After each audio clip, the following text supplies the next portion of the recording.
Good morning, good afternoon, good evening. Welcome to another episode of Voices for Excellence. I am your host, Dr. Michael Connor, CEO and founder of the Agile Evolutionary Group, and of course, the proud host of VFE. And today's guest is such an extreme honor to have Dr.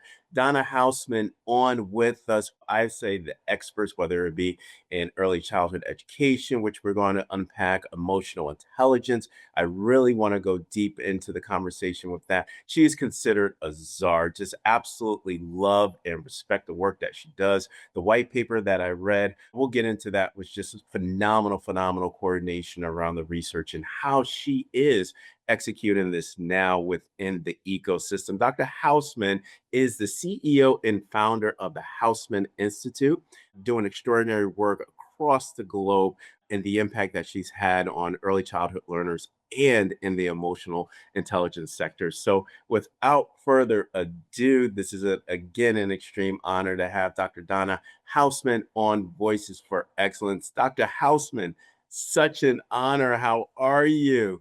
I'm great, and I'm delighted to be here with you this morning and really looking forward to this conversation that is so important and meaningful for children and also for adults. Absolutely, Dr. Housman. I can't wait. I've been looking forward to recording this episode because again, I want to be able to build my intellectual property around specific strategies and methods from an expert, specifically when we talk about EI and the importance that it has within the educational vertical. But Dr. Housman, of course, you are the CEO and founder of the Housman Institute, a national leader in the early childhood sector, emotional intelligence vertical. But what song describes your leadership signature in this most important and critical time within the paradigm of education? The song that has always been with me that really speaks from my heart about what I do and the meaningfulness of it is "The Greatest Love of All" by Whitney Houston. I adore Whitney Houston, but I adore that song. Absolutely. Dr. Hausman, I tell you, when we talk about Whitney Houston, I always go back to when she sung the national anthem at the Super Bowl, right? And just an extraordinary entertainer, extraordinary voice. But when we think about the meaning, the lyrics of The Greatest Love of All, I always say that we have to have that love to drive our why within the work, right? And we have to be able to love this work, be very passionate, specifically when we think about the dynamic shift of what we've seen in education in just a short time frame, right? We're seeing now, education highly politicized. We're seeing teachers, that are parents. And it's just, like I said, it's just a very difficult time to lead. But when we think about it, we have to really now go deep into our why, and that why got to be the greatest love of all, which is our kids, our students, our education ecosystem, and adults that are in it. But Dr. Hausman, you are the CEO and founder of the Housman Institute, right? And a core architect of the ECSEL program. I really want to unpack that. But first, what is the core mission, vision, and work of the Housman Institute? And second, and this is more kind of like a subvariant of the initial question, what is the ECSEL program? And how is the Housman Institute creating systemic change in the early childhood sector? We launched as Housman Institute, and we since have changed to Housman Learning. And so, the mission and the vision of Housman Learning really has been developed and with me for many, many decades. I started out as a clinical psychologist working with very troubled children very early, from 3 years of age all the way up through, early adulthood. And they were struggling with issues such as depression and severe anxiety, suicide, and I realized even though all these kids were very different in many different ways, the one common thread among all these kids was an inability to manage big emotions. So I thought at the time, if we could really get to children very early, when the brain is developing very rapidly and can be informed and shaped by their daily experiences and relationships, and help children really become competent about their first universal language, which is that of emotion, and also help them learn how to manage, regulate their own emotions, and understand the emotions of others, and at the same time working with the adults, because we know children develop within the context of meaningful relationships. So in working with the adults and helping them become much more aware and competent about their own emotionality, we could really change the trajectory of children's development and set them on a path of healthy brain development and success, both in learning and in life. And so at that point, let's fast forward a little bit. I decided to really start an early learning school, which we called Beginnings, for children from 3 months of age all the way up through kindergarten, and really help develop, practice, design, and research the theory that I was just talking about in terms of what was so important, and really be able to implement this in the school, where we were training the educators and helping children really begin becoming competent about their emotions.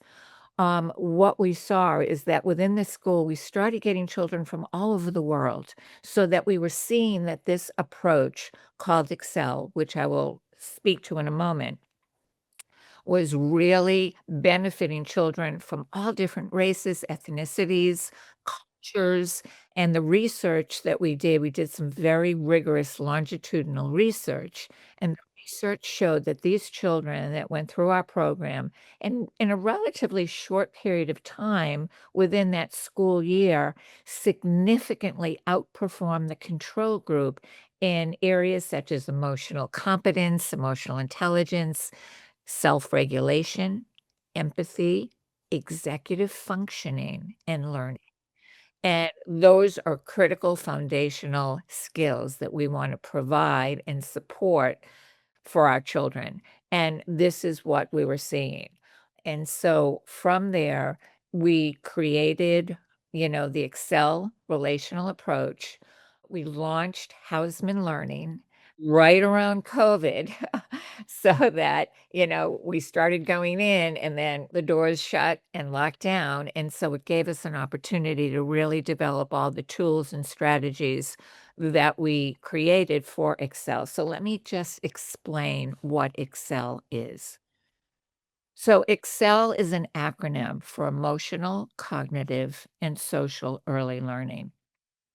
And it is a prevention, intervention, evidence-based, research-proven, relational approach where we train the educators and school leaders on how to really learn how to manage and regulate stress, anxiety, really big emotions, so that they can in turn really be able to model, guide, and respond appropriately to the children that they're working with, and helping them to develop these same competencies, the skills of emotional intelligence.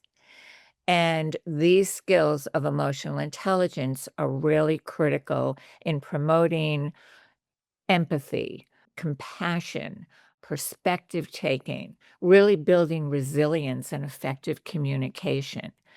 And it is really important because what happens there in helping children to really develop these foundational skills, it unleashes their full potential in becoming their best self. And so this is what we were seeing, and this is what Excel provides. We really, provide solutions in promoting educators and leaders' emotional well-being and children's mental health and academic achievement. And to my audience, this Housman Learning and the ECSEL, am I saying it correctly? ECSEL program?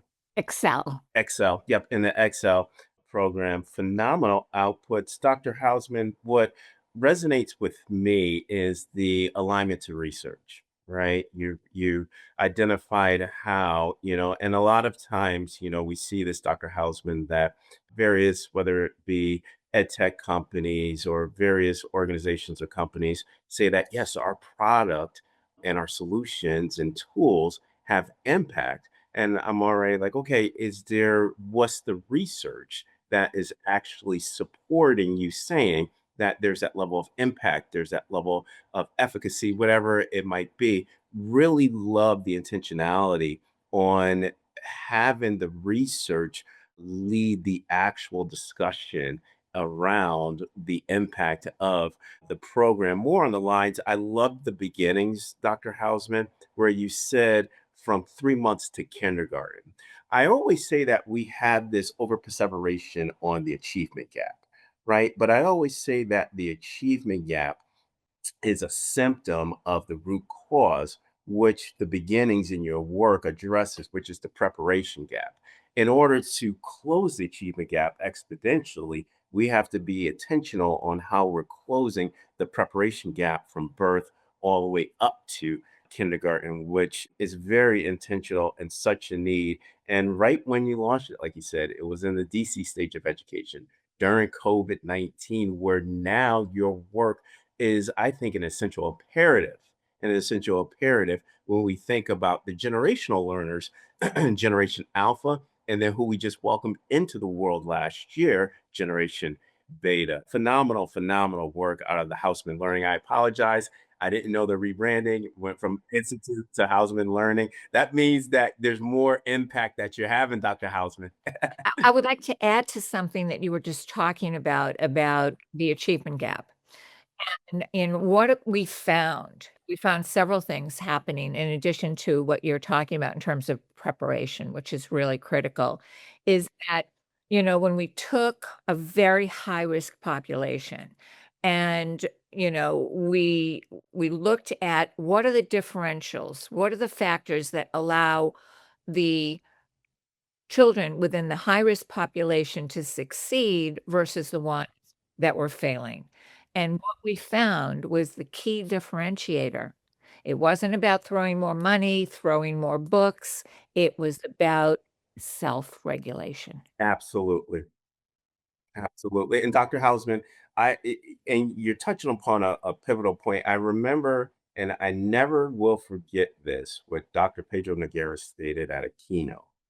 And it falls in kind of like that context of Maslow's hierarchy of learning, where if a student's basic needs are not met or developed, they're not going to learn in any type of educational environment. And then essentially, what you're talking about, that whole EI, that whole domain around EI that you talk about, empathy, compassion, self regulation, that to me forms into the basic needs that students need to be addressed in order to have that residual, which is accelerated academic outcomes. But Dr. Hausman, there's been a myriad, and I want you to unpack this. There's been just a myriad of discussions, theoretical rooted dialogue on the standardization of emotional intelligence in learning organizations as well as schools. Now, in your decades of work, your tiered levels of expertise, how has this conversation around emotional intelligence in education evolved? And then the second part of that, what skeptics in the BC stage of education? I created this time ecology that it's a chronology that outlines the timeline within education. But what skeptics in the BC stage of education before COVID-19 is now quote unquote accepted in the AC stage of education, which is after COVID-19. Emotional intelligence at first was really seen as a soft skill and a skill where, it belonged within the home with families, really helping children develop, well-roundedness, more about their character, things of this sort.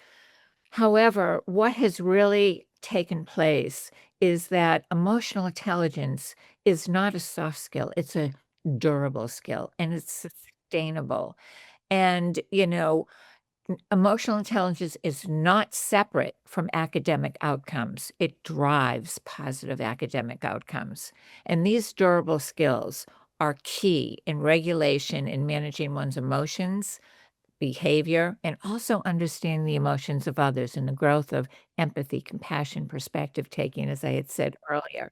And these skills really provide, tools in how to develop and regain control of one's emotions, thinking, and behavior. And it's not just for the moment. This is for months and years to come. We're not talking about behavioral management. We're talking about behavioral change. Dr. Housman, if you can, for my audience, that was such a provocative and resonating statement.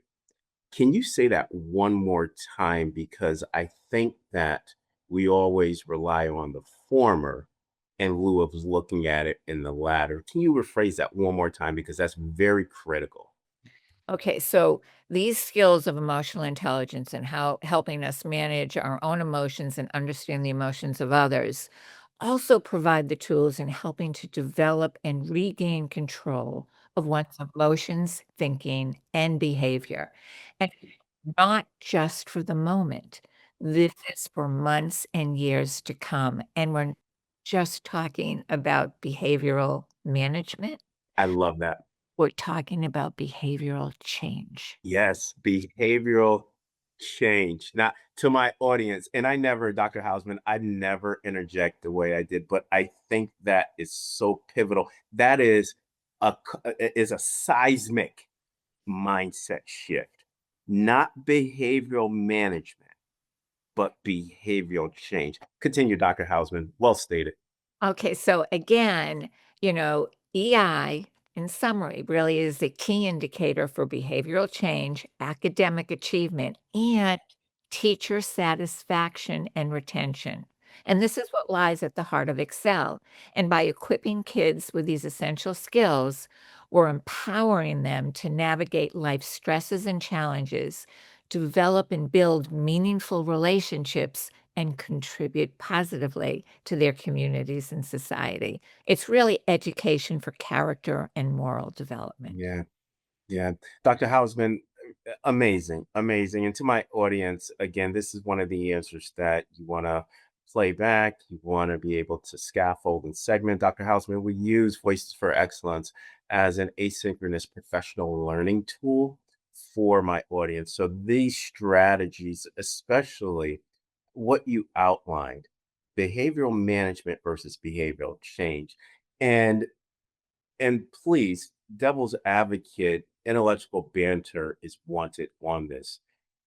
I believe our schools are structured and designed for behavioral management, which my theory is that that's where you get a sense of disenfranchisement from our students and teachers, teacher retention, when we think about that as well and changing to behavioral change. Now, I want to look at this from this reciprocal relationship is behavioral change and academic achievement, right? Ultimately, obviously leads to that teacher retention. Can you elaborate on the two? Because I still feel, Dr. Hausman, that we still look at it from this BC stage of education lens that they're they're independent. They're parallel with one another where there's really that true intersectionality that you highlighted. Right. So many programs that teachers are receiving in their professional development really is focusing on children's managing of behavior. And the complaint that I hear over and over again from educators is that two things. One is it doesn't stick. It's for the moment, and we're left without the tools to know how to deal with the dysregulated behavior our kids. So we're looking for training to help support us in how to really help children. But in order to do that, we have to help the educators become much more aware of their own emotions because children are emotional detectives. They really, kind of tune in, pick up, absorb the emotions in relationships from significant others. And if we're not aware of our own emotionality and the triggers and the stresses and how we react in those situations, and typically we react with the fight, flight, freeze response because when we're under stress, that's what the brain, triggers in terms of our emotional and brain systems. And it triggers the fight, flight, freeze response. So either we shut down, we walk away, or we explode, or we feel as if we're going to explode. And what helping the educator become much more aware of in terms of their own emotionality allows them to also learn not only about what they're feeling and about their triggers, but we go to the root cause of what is causing them to feel that way. The same way we teach them to do that with children. And that is what is at the heart of behavioral change. You cannot change something when you don't understand what's causing it. Once you understand what's causing it, then you have that information to then deal with it and work it through. Phenomenal. Dr. Housman, well stated. Well stated. To my audience, we have a real expert here. Please, please unpack the myriad of various strategies that Dr. Housman is presenting. And then also, too, to my audience, please, we have to get the white paper because the white paper has some amazing, amazing findings. And Housman's Learning, Dr. Housman released this white paper and it's called Unlocking Emotional Intelligence in Early Childhood Education, the Transformative Impact of ECSEL. Now, one, can you unpack the high level themes from the white paper? I found it so interesting and fascinating, Dr. Hausman. That's why I was really, really looking forward to this podcast recording. And second, can you extend on these two specific metrics that were directly correlated from the research findings? Phenomenal. One, 100% of schools, Dr. Hausman, that participated in the study improved emotional literacy by 3 to 4 months. Wow. And then, second, 86% of staff improved their ability to regulate their own emotions. So, not only you have an impact on students, but on the classroom practitioners, leaders, and adults within that school or learning organization. So, what were the antecedents of excellence that led to these statistical outcomes? Okay. So as you were pointing out, that this approach is really transformative because we're training and we're teaching everybody within the school system. It's not one teacher, it's not a couple of classrooms, it's everybody. And the reason we want to do that is because of the transformational outcomes of this approach. So we want people that are assistants, we've had, professionals that, the school psychologists, social workers, everybody is getting trained so that there's consistency of understanding and language being used. And due to the support and the extensive training that we really give, because this training is comprised of about 8 to 12 courses, very engaging, very interactive. The teachers love it, lots of videos, animation, and there's pre and post assessments built in within each of these courses so that the educator is really getting an understanding of what they're learning and they're practicing it. And the other thing that's really been very impactful is that in addition to these courses, they're also getting a tremendous amount of support and feedback ongoing. One of the things I learned at beginnings in the school that, I ran for over 35 years is that teachers are needing feedback. They don't want just the information to be dumped in their lap. They're wanting support and ongoing feedback so that when they get into a situation where there's a glitch or it's not turning out the way that it was, quote, supposed to turn out, they're able to get the feedback in terms of what's happening, what we can think about doing better the next time or different, or maybe that's how it is because in order to master something, you have to practice, practice, practice. And we know that in terms of all kinds of learning. Practice and repetition leads to mastery. So that the support that they're giving, we also have built in mentors, boots on the ground in the schools that are sort of like the train the trainer model, but they are also going through everything, and instead of having to train hundreds of teachers, they only have to support about 4 or 5 teachers. And we have our own coaches that are all have been early childhood educators, and this is really important because a lot of times training is happening from the top down, meaning that they're taking teachers that really excel in teaching in kindergarten, first, second, third, fourth, fifth grade, and they're saying, well, you're great teachers. Now you can teach the little ones. Well, they have no idea developmentally, which is so different about what is going on with the little ones when we're talking about babies and toddlers and preschoolers. And so in order to be really, excel at your profession and teaching these children, you really need to understand child development. And so all of our coaches have been early childhood educators, obviously have gone through our whole training, and they're the ones that are coaching the mentors. And so there are different levels of support we're giving to the educators. We're giving them the training, and that the training is also built on an iterative model, meaning that as they're learning, they're being asked to go into the classrooms and apply and implement, and then come back and report what they're seeing and what is happening. So as they're learning, they're implementing and practicing and really starting to get a sense of what this feels like, tastes like, looks like in terms of making it really stick for them and also help children learning becomes sticky instead of, in one ear and out the other.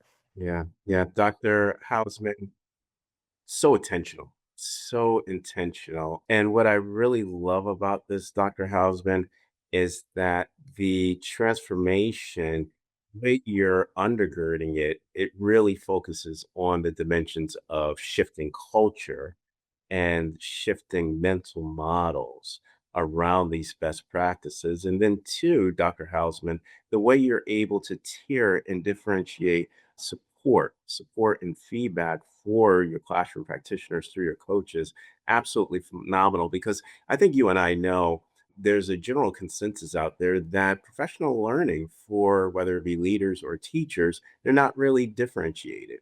It's pretty much standardized one, this is how our educational I model all. operates. No, One right. size fit all, and you're very intentional, and I love the iterative dynamic of that. That's just being human centric. So intentional with the design, child development mentors and coaches. Okay, Dr. Hausman, Hausman Learning in the house. And there's one other support system that we built in, and that's for all teachers, leaders, and also mentors to be able to engage in our community shared forum, which is like a big Facebook page where they all can enter in anytime, share successes, challenges, whatever, and develop a support system within the school, across schools, across states, across countries. And that our coaches then will oversee it to make sure if there's a glitch or whatever may be being, discussed, if there's a question about it, they can enter in and engage in the conversation. Amazing, Dr. Hausman. Amazing. Interfacing both impact on students and on the adults. Yes, I always, as you, the whole thing, our whole podcast recording, I keep on saying, well, we need this for adults too. So, I have gotten so many calls, obviously I get lots of calls from principals and, headmasters, also, just from adults in general that are saying, "We need your approach in our schools." Your kids coming into our schools when they graduate, when, we had that early learning school, they were coming into schools with all lots of other kids entering the school, and we would continually get phone calls from, as I said, principals or headmasters saying from both public and private schools. They would say, "What in the world are you doing with these kids?" And I would say, "Why?"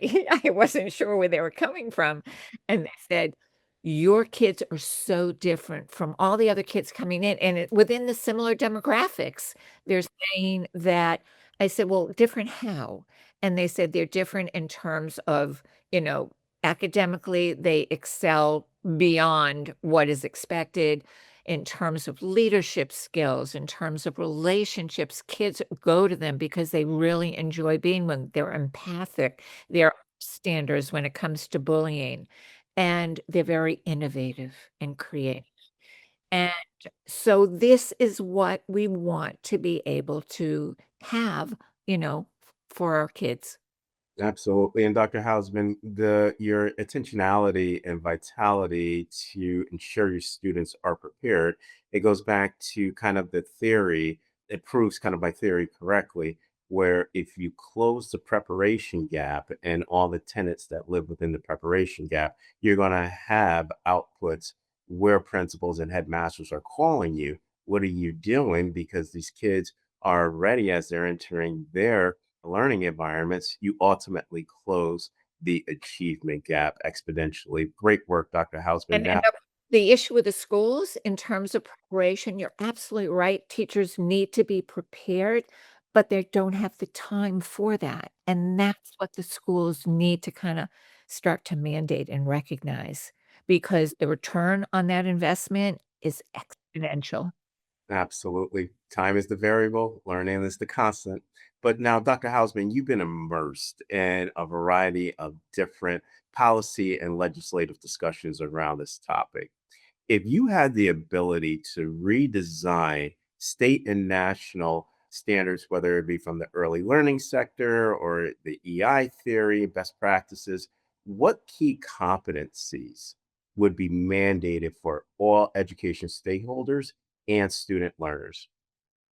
Mandated both state and federal. What I would say is that they need a prevention intervention model where children are learning and building their skills and being able to manage and deal with their own emotions and understand the emotions of others in building all the competencies that I was saying from the beginning when the brain is developing so rapidly and can be informed and shaped by their daily experiences and the relationships that they're happening that they really need to make this a mandate for all kids because again, all kids' first language is that of emotion, and they need to become competent and skilled in dealing with their first language so that they become the boss of their emotions and their emotions aren't becoming the boss of them. Because once we do it, because what we also know about brain functioning is that it is the, interaction between genetics and environment. And the emotional centers in our brain are interconnected with the cognitive centers of our brain. So the more we strengthen the emotional centers and helping children have the skills to deal with and manage and regulate the emotions, that in turn strengthens the executive functioning centers, the cognitive centers, the skills children need attention, comprehension, decision making, memory, all of these critical skills, critical thinking skills children need to succeed in learning.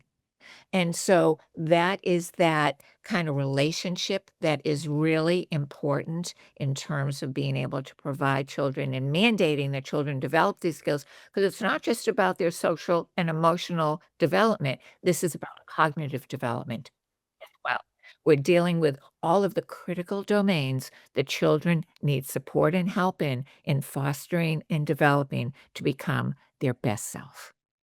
What an answer. Absolutely. And I love how you stated, right? We need a prevention and intervention model to truly address our students' first language, right? And that we center so much around the achievement conversation, right? Where we look at achievement. I always say we always look at achievement metrics and slice it about 15 different ways, but is all focused on that one core domain without truly having the conversation around the emotional centers of students that impact learning. And Dr. Hausman, very intentional, right? Because we always jump to that cognitive domain around acceleration for achievement, ensuring that our students are scoring above specific cut scores or benchmarks designated at the state or national level. But how do we now, and I really love the focus of how do we now create learning environments and transform our operating model that really focus on those emotional centers. Dr. Hausman, I want to get into a contention point, right, in education. And specifically, this kind of evolved during the AC stage of education, and that is AI utility with with early learners, right? Some early childhood advocates, right? They contend that technology inhibits everything that you're talking about: socialization, really developing those emotional centers, EI development. But then there's also early childhood advocates that says that, yeah, AI can be a tool to enhance emotional intelligence skills and development and really frame that to move into this executive function and the cognitive domain impact of it. From your lens and your expertise, how do we address these tensions that live in the AC stage of education? And now, with this explosion where technology and AI is becoming ubiquitous within our economic demand, right? How do leaders and teachers create authentic relationships with students to develop their EI and BQ competencies? This is such a timely point to be having a conversation about because the reality is we're living in a moment of extraordinary technological acceleration. And we really need to be thinking about this. And I don't see EI and AI as being an either or. I think both are really important. It's the timing of both that I really want to speak with too. Because, you know, a lot of millions and millions of people are using AI, and also educators and families are finding AI as a relief because they're getting faster answers, they're getting easier planning, it's more efficient. However, childhood was never meant to be efficient, it was meant to be relational. And students also, if we're reading everything that's coming out today, and there are volumes coming out today, students are also voicing concern that the AI is short-circuiting their ability to form connections in terms of connecting with their teachers and also with peers, and it's leaving them feeling kind of alone. And they're also talking about going to AI, for mental health needs in terms of a friend or a companion. And when we start hearing about this, we really need to stop and take notice about what is happening. And so learning and growth happens within the context of relationships. And that's why we have to really, you know, provide the foundation and the building blocks of things that really matter most for children's lifelong success and well-being. And, something that cannot be replaced with a machine is emotional intelligence.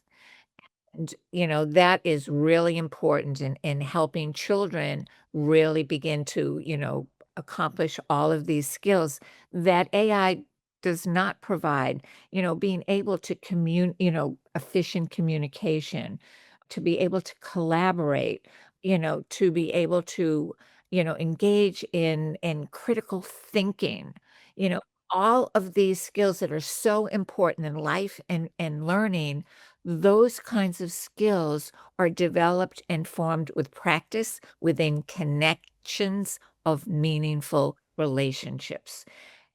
Relationships are really a playground for kids to learn about themselves, to learn about their friend across their play space, to learn about how to deal with disappointment and how to repair challenges and things of, that are not working out in terms of what is important or what they would like to see. All of things are being learned within the connection of relationships. And so when we can provide all of this, the EI before the AI, because AI does provide lots of, you know, advantages and benefits in terms of, efficiency and information, but The skills that children need in terms of what we were talking about a moment ago, those aren't downloadable. And really need them to have those skills so they can engage and really, interact with the skills that AI can provide.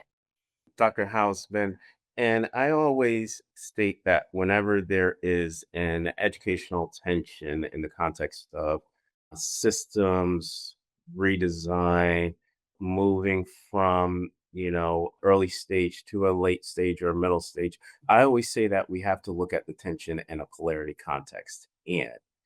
And when you highlighted that "and" very well, I'm referencing back to Moore's Law, when Moore's Law always talks about the humans and machines working in this equilibrium. And I really loved how you unpacked where EI and AI, what's that equilibrium, albeit nothing will ever replace that connection of relationships. So well stated.